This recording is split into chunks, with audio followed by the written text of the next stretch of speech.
वर्तमान में मंगल ग्रह सौर मंडल में अन्वेषण के लिए सबसे सार्थक लक्ष्य है।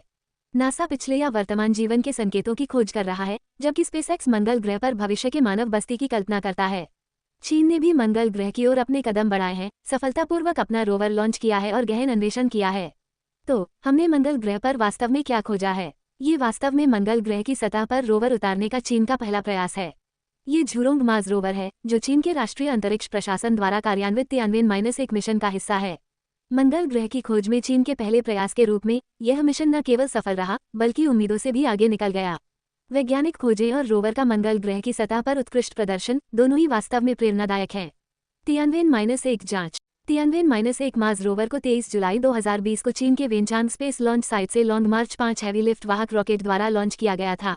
202 दिन की इंटरप्लेनेटरी यात्रा के बाद तियानवेन-1 ने 10 फरवरी 2021 को सफलतापूर्वक मंगल की कक्षा में प्रवेश किया और चीन का पहला मंगल ऑर्बिटर बन गया। इसके बाद प्रोब ने कई ऑर्बिटल एडजस्टमेंट किए और लैंडर के लिए सही लैंडिंग एरिया चुनना शुरू किया। लगभग 3 महीने की ऑर्बिटिंग उड़ान के बाद मिशन अपने सबसे अहम पल पर पहुंच गया। 15 मई 2021 को सुबह लगभग 4 बजे लैंडर ऑर्बिटर से अलग हो गया, जिससे मंगल पर लैंडिंग की प्रक्रिया आधिकारिक तौर पर शुरू हो गई। जब लैंडर लगभग मच 3 की स्पीड से मंगल की सतह से लगभग 125 किलोमीटर ऊपर पतले एटमॉस्फेयर में दाखिल हुआ, तो उसने जल्दी से अपना एटीट्यूड एडजस्ट किया ताकि सही एंट्री एंगल ढूंढा जा सके। बहुत ज्यादा स्पीड के कारण सीधी और सुरक्षित लैंडिंग मुमकिन नहीं थी। डिसेलरेशन शील्ड खुल गया, जिससे स्पीड लगभग मच 2 तक कम हो गई। फिर हीट शील्ड को हटा दिया गया। लगभग 10 महीनों में पहली बार लैंडिंग प्लेटफॉर्म ने अपने 4 सपोर्ट लेग्स खोले। डिस्टेंस और वेलोसिटी सेंसर एक्टिवेट हो गए, जो उतरने के आखिरी स्टेज की तैयारी कर रहे थे। जब ऊंचाई लगभग 1.5 किलोमीटर तक पहुंच गई, तो डिसेलरेशन शील्ड और सुरक्षा कवर को हटा दिया गया। मुख्य इंजन प्रज्वलित हो गए, जिससे लगातार उतरने की गति कम हो गई। इसके साथ ही ऑप्टिकल सेंसर ने नीचे के इलाके को स्कैन करना शुरू कर दिया। जब लैंडर जमीन से 100 मीटर की ऊंचाई पर मंडराया, तो उसने सबसे सुरक्षित लैंडिंग बिंदु की सटीक पहचान करने के लिए लेजर 3D इमेजिंग तकनीक का इस्तेमाल किया। स्थान का चयन करने के बाद लैंडर सटीक इंजन नियंत्रण के तहत धीरे धीरे नीचे उतरा। एक सौम्य जैसे ही लैंडिंग साइट को जलमग्न और ऊपर उठाया गया, 4 लैंडिंग पैर यूटोपिया प्लेनेटिया पर स्थिरता से उतरे। इस समय मंगल ने चीन से अपने पहले आगंतुक का स्वागत किया। इस लैंडिंग साइट के चयन में इंजीनियरिंग सुरक्षा के साथ वैज्ञानिक उद्देश्यों का संतुलन था।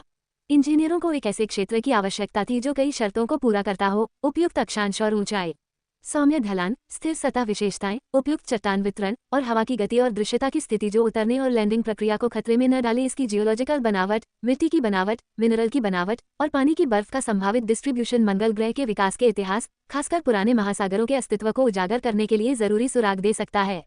पूरी जांच के बाद यूटोपिया प्लेनेटिया सबसे अलग निकला। यहाँ न सिर्फ समतल इलाका इंजीनियरिंग सुरक्षा जरूरतों को पूरा करता है और इसका वैज्ञानिक महत्व भी है, खासकर मंगल के उत्तरी गोलार्ध में पुराने महासागरों के सबूतों को बचाकर रखने की क्षमता।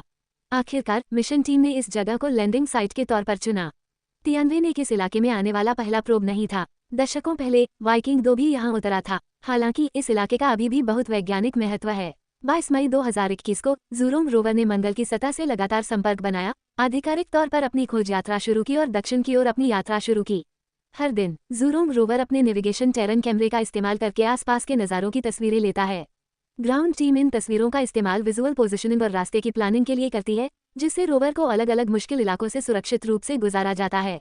बेशक यात्रा का सबसे खूबसूरत हिस्सा सिर्फ मंजिल नहीं है, यह एक सुंदर सफर भी है। जब भी ज़ुरोंग लैंडर किसी साइंटिफिक टारगेट से मिलता है, तो वो रुककर मटेरियल कंपोजिशन एनालाइजर और मल्टीस्पेक्ट्रल कैमरा जैसे इंस्ट्रूमेंट्स का इस्तेमाल करके डिटेल में खोज करता है।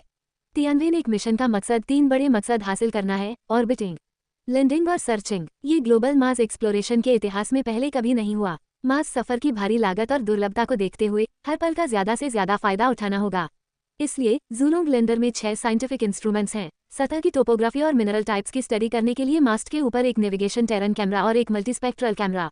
मैग्नेटिक फील्ड और मौसम का डेटा रिकॉर्ड करने के लिए मास्ट के नीचे एक मैग्नेटोमीटर और मौसम संबंधी इंस्ट्रूमेंट। सतह के नीचे की उथली बनावटों का पता लगाने के लिए एक सबसरफेस रडार और सतह का मैप बनाने के लिए एक material composition analyser. Elemental distribution map. Mars rover ने बहुत सारा डेटा, खासकर इमेज और वीडियो ट्रांसमिट किए। अच्छी बात यह है कि इसकी डेटा ट्रांसमिशन स्पीड काफी तेज थी। ऑर्बिटर द्वारा डेटा को तेज स्पीड से वापस ट्रांसमिट किया गया, जिसकी ट्रांसमिशन रेट 1 मेगाबाइट प्रति सेकंड तक थी। हालांकि इसकी तुलना पृथ्वी के 5G नेटवर्क से नहीं की जा सकती और इसमें 20 मिनट से ज्यादा की कम्युनिकेशन देरी होती है, लेकिन ये साइंटिफिक डेटा ट्रांसमिशन की जरूरतों को पूरी तरह से पूरा करता है। एक और अनएक्सपेक्टेड फायदा यह है कि मंगल ग्रह आमतौर पर अपने तेज धूल भरे तूफानों के लिए जाना जाता है, लेकिन रोड्स लैंडर की लैंडिंग के दौरान मौसम असामान्य रूप से शांत था। अब तक कोई बड़ा धूल भरा तूफान नहीं आया है। हालांकि मंगल ग्रह सूरज से बहुत दूर है और पृथ्वी की सोलर एनर्जी का सिर्फ लगभग 40% ही उसे मिलता है। इसके पतले एटमॉस्फेयर में भी इंसुलेशन की कमी है, जिसके कारण लैंडिंग एरिया में दिन का टेम्परेचर -20 डिग्री सेल्सियस से -10 डिग्री सेल्सियस तक रहता है। अच्छी बात यह है कि लोकल हवाएं हल्की थीं, जिनकी स्पीड 2 से 8 मीटर प्रति सेकंड थी, जो पृथ्वी पर चलने वाली हल्की हवा जैसी थी। मंगल ग्रह की सतह पर काम करने वाले रोवर के लिए यह एक आइडियल माहौल था। तो ऐसे अच्छे हालात में ज़ुलुंग रोवर ने क्या खोज की? हालांकि कोई जीवन नहीं मिला, लेकिन कुछ जरूरी सुराग मिले कि वहां जीवन रहा होगा। पुराने पानी के सोर्स के निशान। अपने लगभग 1.9 किलोमीटर के एक्सप्लोरेशन रूट पर ज़ुलुंग रोवर ने जमीन के नीचे रेडियो वेव्स भेजने के लिए ग्राउंड पेनिट्रेटिंग रडार का इस्तेमाल किया, जो 80 मीटर की गहराई तक पहुंची। रडार की इको को एनालाइज करके साइंटिस्ट जमीन के नीचे की चट्टानों की परतों और सेडिमेंट्री स्ट्रक्चर के आर पार देख पाए। लगभग 10 मीटर की गहराई पर रडार ने कई मीटर नीचे हल्की ढलान वाली रेत की परतों का पता लगाया।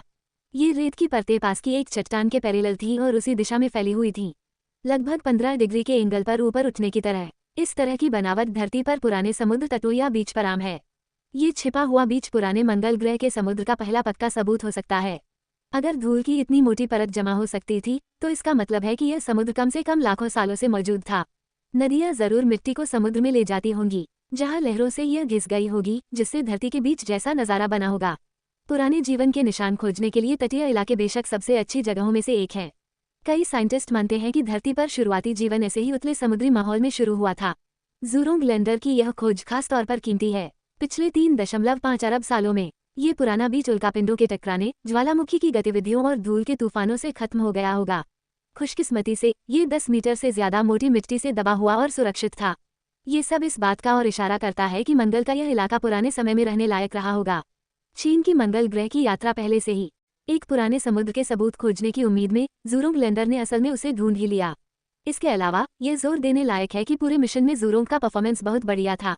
15 अगस्त 2021 तक ज़ुलुंग ने अपने सभी प्लान किए गए साइंटिफिक एक्सप्लोरेशन काम सफलतापूर्वक पूरे कर लिए थे। हालांकि ये यही नहीं रुका, इसने अपनी यात्रा जारी रखी, लगातार नई साइंटिफिक खोजें भेजता रहा। असल में 18 अगस्त 2021 तक ज़ुलुंग ने ऑफिशियली अपनी तय लाइफ स्पेन पार कर ली थी। मंगल ग्रह के अच्छे मौसम ने मिशन को बढ़ाने के लिए बेहतरीन हालात दिए। चीनी साइंटिस्ट और इंजीनियरों ने बाद में यूटोपिया प्लेनेटिया के पुराने तटीय इलाके की गहराई से खोज करने के लिए एक बड़े मिशन को मंजूरी दी। 11 मार्च 2022 तक लैंडिंग के बाद से 293वें मंगल ग्रह के दिन ज़ुलुंग ने लगभग 1.5 किलोमीटर की दूरी तय कर ली थी। अक्टूबर 2021 के बाद यह आने वाले मंगल ग्रह के दिन की तैयारी के लिए कुछ समय के लिए हाइबरनेशन में चला गया। इस दौरान सूरज पृथ्वी के पीछे था। पृथ्वी और मंगल के बीच तेज सोलर रेडिएशन पृथ्वी मंगल के कम्युनिकेशन में बहुत ज्यादा रुकावट डालता है। लूनर साइकिल खत्म होने के बाद ज़ुलुंग रोवर ने दक्षिण की ओर अपनी यात्रा जारी रखी। सितंबर 2022 तक रोवर ने 1480 बाइट साइंटिफिक डेटा भेजा था, जिसमें इस हाइपोथेसिस को सपोर्ट करने वाले पक्के सबूत शामिल थे कि यूटोपिया प्लेनेटिया में कभी एक पुराना समुद्र था। 27 फरवरी 2023 को चीनी साइंटिस्ट्स ने ज़ुलुंग रोवर के पहले 325 मंगल दिनों के डेटा के आधार पर मंगल ग्रह की पहली डिटेल्ड वेदर रिपोर्ट जारी की, जिसमें सरफेस प्रेशर और हवा के पैटर्न जैसे खास पैरामीटर शामिल थे। मई 2022 में ज़ुलुंग रोवर आने वाली मंगल की सर्दियों और बड़े पैमाने पर धूल भरी आंधी की तैयारी के लिए हाइबरनेशन में चला गया। इसे 26 दिसंबर 2022 के आसपास जागना था। हालांकि जनवरी 2023 तक पृथ्वी से कोई सिग्नल नहीं मिला था। इसके बाद तियानवे ने एक ऑर्बिटर को रोवर का स्टेटस चेक करने का काम सौंपा गया। उस समय हालात अच्छे नहीं थे। यूटोपिया प्लेनेटिया में टेम्परेचर लगभग फ्रीजिंग डिग्री तक गिर गया था। 100 डिग्री सेल्सियस पर ज़ुलुंग रोवर के ऑटोनॉमस वेकेशन के लिए ये हालात थे। 140 वाट से ज्यादा सोलर पावर जनरेशन और जरूरी पार्ट्स का टेम्परेचर -15 डिग्री सेल्सियस से ऊपर बढ़ना। साइंटिस्ट्स ने अंदाजा लगाया कि जबरदस्त धूल भरी आंधी ने न सिर्फ सूरज की रोशनी को काफी कम कर दिया, बल्कि सोलर पैनल पर भी बहुत ज्यादा धूल जम गई, जिससे वे ठीक से चार्ज नहीं हो पाए। बाद की तस्वीरों से कंफर्म हुआ कि ज़ुलुंग पूरी तरह धूल से ढका हुआ था। हालांकि इसके सोलर पैनल तितली के पंख जैसे फ्लिपिंग फंक्शन के साथ डिजाइन किए गए थे ताकि पावर ऑन होने के बाद धूल उड़ जाए। ये सेल्फ क्लीनिंग मैकेनिज्म तभी एक्टिवेट हो सकता था जब रोवर पावर ऑन हो। क्योंकि ज़ुलुंग में रेडियो आइसोटोप हीटर नहीं लगा था और इसके बजाय ये हीट स्टोरेज के लिए थर्मोइलेक्ट्रिक मटेरियल झेंगुई पैलेट्स पर निर्भर था, इसलिए मंगल की लंबी और अंधेरी सर्दियों में जिंदा रहना बहुत मुश्किल था। लेकिन अभी भी उम्मीद की एक किरण थी। अगर मंगल ग्रह पर गर्मी आ गई, सूरज की रोशनी बढ़ गई और सुबह का कोई बवंडर सोलर पैनल की बेस लेयर में आ गया, तो रोवर फिर से जाग सकता था। लेकिन 25 अप्रैल 2023 को तियानवे एक मिशन के चीफ डिजाइनर ने बताया कि धूल जमा होने की असल मात्रा उम्मीदों से कहीं ज्यादा थी। ज़ुरोंग लैंडर भले ही हमेशा के लिए खो गया हो, लेकिन उसने अपने मिशन की उम्मीदों को पहले ही पार कर लिया है। उसने न सिर्फ अपने पहले से तय लक्ष्यों को सफलतापूर्वक पूरा किया, बल्कि उम्मीद से कहीं ज्यादा अहम साइंटिफिक नतीजे भी हासिल किए। लेकिन ये तो बस शुरुआत है। चीन का मंगल ग्रह एक्सप्लोरेशन रुकेगा नहीं। हम मंगल ग्रह पर लौटने का प्लान बना रहे हैं और इस बार लक्ष्य और भी बड़ा है, जीवन के निशान खोजना। China national space administration (CNSA) ने दुनिया भर के साइंटिस्ट और रिसर्च इंस्टीट्यूशन को तियानवें 3 मास सैंपल रिटर्न मिशन के साइंटिफिक पेलोड को अपग्रेड करने के लिए इनवाइट किया है। यह मिशन, जो 2028 के आखिर में लॉन्च होने वाला है, इंसानी इतिहास में मंगल ग्रह के सैंपल धरती पर वापस लाने वाला पहला मिशन होगा। इसका मुख्य साइंटिफिक सवाल आसान लेकिन गहरा है, क्या मंगल ग्रह पर कभी जीवन था? CNSA की घोषणा के मुताबिक इंटरनेशनल पार्टनर सिस्टम या पेलोड लेवल पर तियानवें 3 मिशन कोऑपरेशन में हिस्सा ले सकते हैं। प्रपोजल के लिए ये कॉल मुख्य मिशन के साइंटिफिक मकसद को सपोर्ट करने या बेहतरीन इनोवेटिव साइंटिफिक और इंजीनियरिंग सॉल्यूशन देने पर फोकस करता है। लेटर ऑफ इंटेंट जमा करने की डेडलाइन 30 जून 2025 है। शॉर्टलिस्ट की गई टीमों को पूरे प्रपोजल जमा करने के लिए बुलाया जाएगा। फाइनल सिलेक्शन रिजल्ट उसी साल अक्टूबर में अनाउंस किए जाएंगे। मिशन को प्लान के मुताबिक पूरा करने के लिए चुने गए पेलोड 2027 में डिलीवर किए जाने चाहिए। तियानवें 3 के लिए लॉन्च विंडो 2028-2029 में खुलेगी। मिशन को 2 फेज में लॉन्च किया जाएगा, जिसमें 2 लॉन्ग मार्च 5 रॉकेट मार्स लैंडर और एसेंट व्हीकल और मार्स ऑर्बिटर और अर्थ रिटर्न कैप्सूल को एक के बाद एक ले जाएंगे। लॉन्च विंडो हर 26 महीने में खुलती है, जिसके 2028 के आखिर और 2029 की शुरुआत के बीच होने की उम्मीद है। अगर सब ठीक रहा तो मार्स के सैंपल 2030 या 2031 में सुरक्षित रूप से पृथ्वी पर वापस आ जाएंगे। तियानवें 3 से साइंटिफिक खोज और इंजीनियरिंग टेक्नोलॉजी दोनों में ग्रहों की खोज में एक बड़ी कामयाबी मिलने की उम्मीद है। अगर मिशन सफल होता है तो ये ग्रहों की खोज में एक साइकोलॉजिकल मील का पत्थर साबित होगा। वापस लाए गए मार्स सैंपल इंसानों को एक बुनियादी साइंटिफिक सवाल का जवाब देने में मदद कर सकते हैं, क्या मार्स पर कभी जीवन था? सभी को नमस्ते, ये यूनिवर्स है। अगर आपको मेरा वीडियो पसंद आया तो प्लीज़ इसे लाइक, फॉलो और सेव करें। कमेंट सेक्शन में अपने विचार शेयर करने के लिए आपका स्वागत है। अगली बार मिलते हैं।